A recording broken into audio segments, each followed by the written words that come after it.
Halo teman-teman, welcome to my channel. Semoga kalian semua sehat, bahagia dan diberi rejeki yang melimpah. Film kali ini berjudul Ship Without a Shepherd, yang rilis tahun 2019. Mari ke alur ceritanya.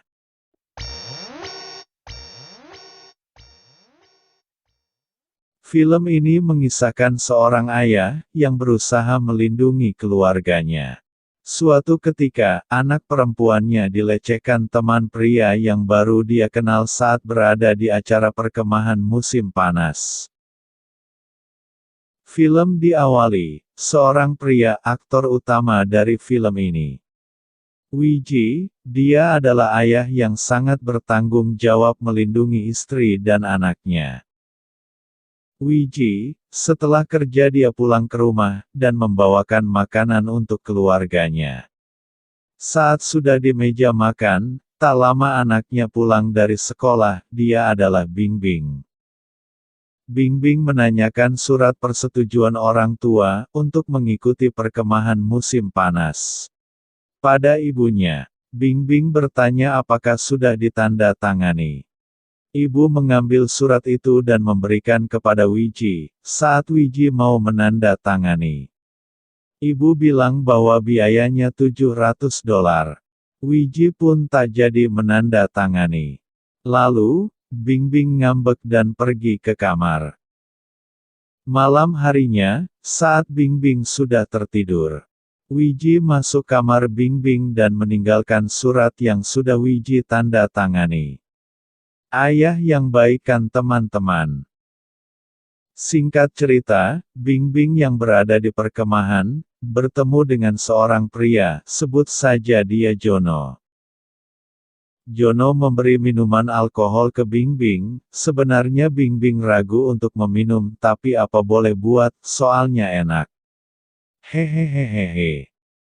Keesokan harinya, Wiji sedang menonton film di tempat kerjanya. Tak lama, kampret datang dan memberi uang setoran. Di sisi lain ada Jono. Jono ini anak dari kepala polisi. Jono ditampar ayahnya karena sudah memukul temannya. Jono marah lalu pergi. Ayahnya Jono mengingatkan istrinya untuk tidak memanjakan Jono. Lalu, ibu melihat Jono yang pergi dengan mobil barunya. Scene berpindah ke keluarga Wiji.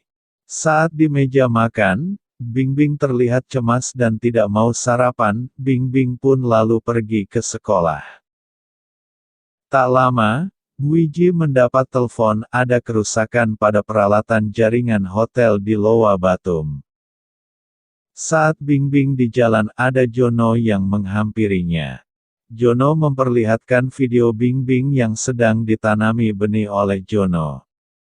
Jono meminta mantap-mantap lagi, jika Bingbing tidak mau, video itu akan diunggah ke media sosial. Jono menyuruh Bingbing untuk berada di gudang rumah Bingbing pada jam 10 malam. Di sisi lain, Wiji tiba di hotel untuk perbaikan jaringan Wi-Fi. Saat Wiji selesai perbaikan, Wiji mengambil brosur pertandingan Muay Thai, yang berserakan di lantai. Malam pun tiba. Bingbing yang sedang cemas melihat ke arah jam. Tak lama ibunya datang, dan menanyakan keadaannya. Bingbing hanya melihat jam, tanpa menjawab pertanyaan dari ibu. Di sisi lain, Wiji sedang di mesin ATM mengambil uang, untuk membeli tiket pertandingan Muay Thai. Lalu, Wiji membeli tiket dan masuk menonton pertandingan Muay Thai. Di sisi lain, Bingbing menunggu di depan pintu gudang.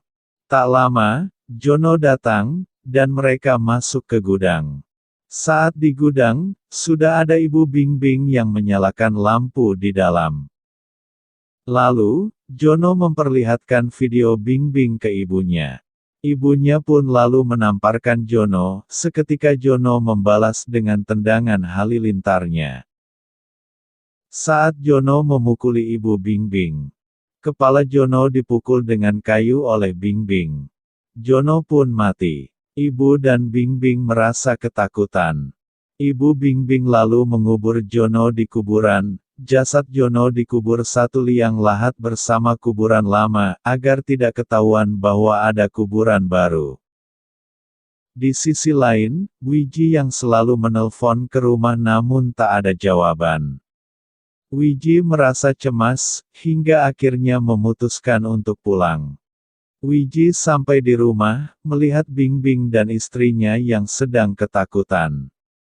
Wiji, yang sudah mengetahui kejadiannya dari cerita istrinya. Wiji mendatangi kuburan. Saat di kuburan, Wiji teringat film yang ditontonnya.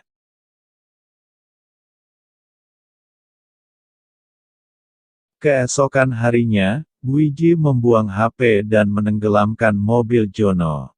Tapi, saat Wiji ingin membawa mobil Jono, seorang polisi, sebut saja Karyo. Karyo yang tengah mabuk ciu, melihat dan mengenali Wiji, namun itu hanya menduga saja. Wiji pulang ke rumah. Sesampainya di rumah, Wiji mengajari keluarganya membuat alur kejadian seolah-olah, pada tanggal dan waktu itu tidak pernah ada di rumah. Wiji mencontoh seperti yang ada di film yang Wiji tonton. Wiji mengajak keluarganya naik bis lalu pergi ke hotel, makan kue, ke bioskop, membeli baju, dan pergi menonton Muay Thai. Saat di arena, Wiji sengaja menumpahkan popcorn, lalu Wiji pergi ke ATM. Setelah itu naik bis jam 11 malam untuk pulang ke rumah. Sampai di rumah, Wiji menyuruh istrinya untuk mengumpulkan nota tagihan, secara detail dari awal bulan, jika ingin rencana ini berhasil. Di sisi lain, Ibu Jono yang seorang kepala polisi. Dia mengerahkan bawahannya untuk mencari informasi tentang Jono. Kembali ke Wiji, Wiji mendapat proyek baru untuk memasang kabel jaringan di kantor baru. Wiji melihat sebuah lubang dan kambing yang sudah mati. Di sisi lain, Ibu Jono menemukan mobil anaknya, namun tak ada tanda anaknya tenggelam di danau. Di kantor polisi, Karyo yang mengetahui anak kepala polisinya hilang, dan melihat mobil Jono, Karyo teringat pernah melihat mobil itu dipakai Wiji. Karyo memberitahu komandannya namun komandannya tidak percaya.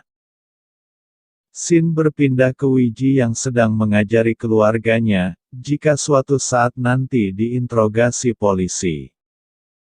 Saat Karyo bersikeras memaksa komandannya untuk menangkap Wiji, namun komandannya mengenal Wiji, Wiji adalah orang baik, tidak mungkin dia yang melakukannya.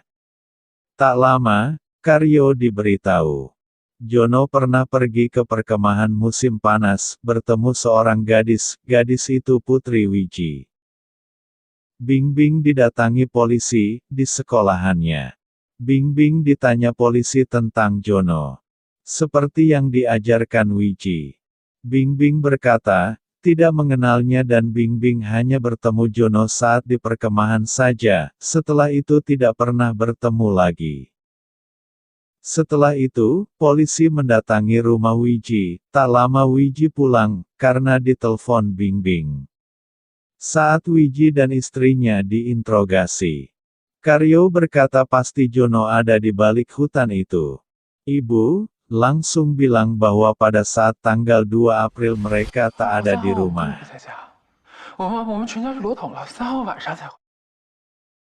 Karyo langsung menuduh, kalian tak bisa menyangkal lagi, kenapa kalian bilang pada tanggal 2 April kalian tidak di rumah, padahal kami belum bertanya tentang itu.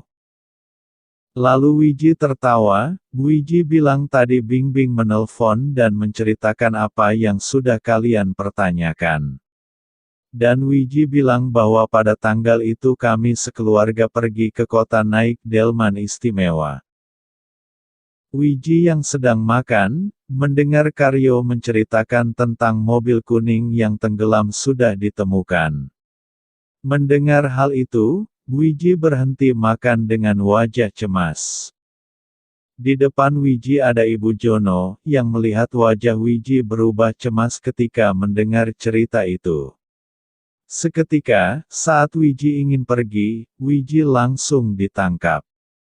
Seluruh rumah Wiji diperiksa polisi. Lalu, Wiji beserta keluarganya diinterogasi di ruang terpisah. Interogasi pun berjalan dengan baik, polisi tidak mendapat bukti jika mereka telah berbohong. Wiji sekeluarga pulang, Wiji berkata ke istrinya, ini baru permulaan. Di depan kantor polisi, sudah ada banyak warga yang membela Wiji. Setelah itu, polisi menginterogasi orang-orang yang pernah bertemu Wiji di kota pada tanggal 2 April. Satu persatu mereka pun diinterogasi. Ibu Jono berspekulasi, bahwa yang dikatakan para saksi semuanya benar, namun intuisinya berkata ada yang salah. Ibu Jono, memarahi semua petugas polisi karena Wiji lebih pintar. Lalu, Karyo memberitahu Ibu Jono, bahwa Wiji sering menonton film di tempat kerjanya. Tempat kerja Wiji pun langsung digeledah polisi. Lalu, Ibu Jono dibacakan satu persatu daftar film yang Wiji tonton. Setelah mendengar cerita dari film montase, Ibu Jono berspekulasi, bahwa Wiji menukar waktu. Seperti film yang sudah diedit dengan serangkaian adegan, sungguh pintar sekali Wiji ini teman-teman. Lalu, datanglah Boni teman Jono. Ibu Jono menanyakan tentang apa yang terjadi di perkemahan. Boni memperlihatkan video Bing Bing. Seketika dunia seperti runtuh, setelah melihat video tersebut, namun setelah itu, Wiji dan keluarga dibawa paksa ke kantor polisi. Wiji dipukuli, anak dan istrinya hanya bisa menangis. Lalu, anak-anak Wiji yang paling kecil, dibawa masuk ke ruangan Ibu Jono. Ana yang tak tega ayahnya dipukuli, dengan terpaksa Ana berkata jujur. Lalu semua orang pergi ke makam dan membongkar kuburan. Setelah kuburan dibongkar, tidak ada mayat Jono, yang ada adalah mayat kambing. Setelah mengetahui itu mayat kambing, terjadi kerusuhan dari pihak warga yang membela Wiji. Kerusuhan besar-besaran di kota itu dan melempari batu rumah orang tua Jono. Atas kejadian tersebut, Ibu Jono diberhentikan dari pekerjaannya, dan suaminya mengundurkan diri dari pencalonan pemilu. Setelah itu, orang tua Jono menemui Wiji. Ibu Jono meminta maaf dan memohon kepada Wiji untuk menceritakan yang sebenarnya. Entah apa yang merasuki Wiji. Wiji menceritakan semuanya. Sebagai orang tua, Wiji merasa bertanggung jawab atas apa yang menimpa keluarganya. Dengan apa yang bisa dilakukan, Wiji bertanggung jawab penuh untuk melindungi keluarganya. Setelah menceritakan semuanya, Wiji dengan ketulusan hatinya, menyerahkan diri ke kantor polisi dan mengaku bahwa Wiji yang membunuh Jono. Film pun selesai.